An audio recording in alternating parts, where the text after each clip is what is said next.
What's going on, y'all? I'm Preston Smiles here from Haleakala in Maui, Hawaii. Today's transmission: transcend your emotions by creating just enough space for you to respond instead of react.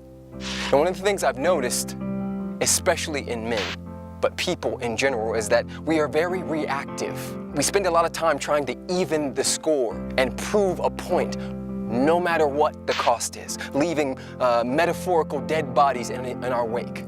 And some of you guys know, but most of you don't know, that most of my childhood I struggled with anger issues.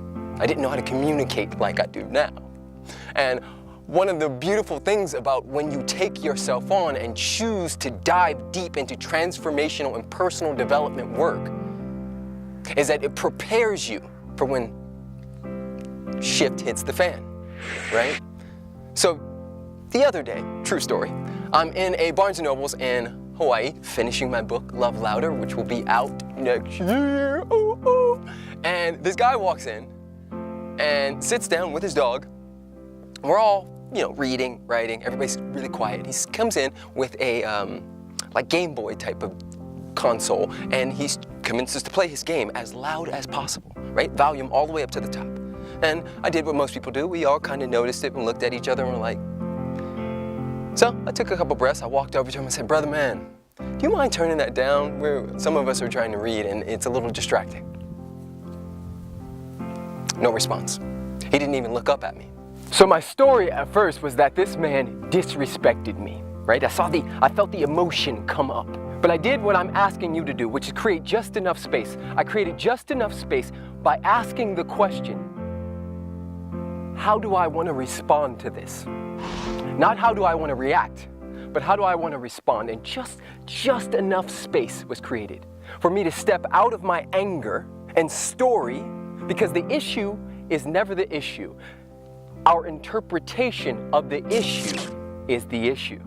You get that? The issue is never the issue. Our interpretation of the issue is the issue. The gift is in the question. Because the moment I asked that question, there was just enough space for me to step outside of my emotions, gather myself, get my wits about me, and make a decision, make a choice, respond. That response could have been nothing. That response could have been millions of things. What I chose to do was I went and found someone who he had just spoken to, and I asked them, I said, "Could you tell your friend to possibly turn his thing down?" Now, how it ends, it doesn't matter. He eventually did turn it down, but he never looked at me in my eyes. So the powerful thing is, I could have done what my emotions would have drugged me to do. And a lot of us spend our time being drugged by our emotions. We spend our lives interpreting the things that happen to us, and we ran all over the track with them.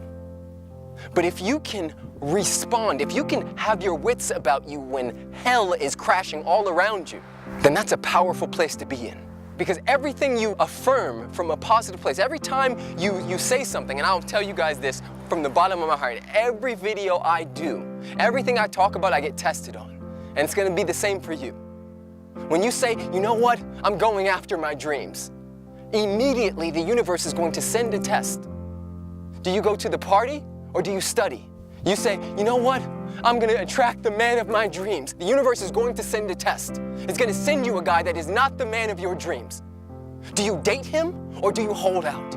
I promise you, you will be tested. But if you can create enough space in between you and your emotions, you hit the mountaintop. So today I implore you to continue to do the work, to create just enough space. Ask the question, how would I like to respond? And wait. Wait, no matter what it is, your boss, your wife, your husband, your girlfriend, your boyfriend, your roommate who won't wash the dishes, whatever it is, just give yourself enough space so you can respond, because usually when we go off the deep end with our emotions and react, it never turns out well. Or as well as we would like it to. You have the power. You do the work. This work is so that you are prepared for ish to happen. Not that it won't happen anymore, because it's going to happen your whole life. But if you can center yourself and make a conscious choice you win. I love you guys so much. Blessings and blessings from Haleakala, Hawaii. If you're new to the family, click subscribe. If you're on YouTube, if you're on Facebook or YouTube, tag somebody, share this message, leave a comment. I love you guys so much. It is going down in a beautiful, major way.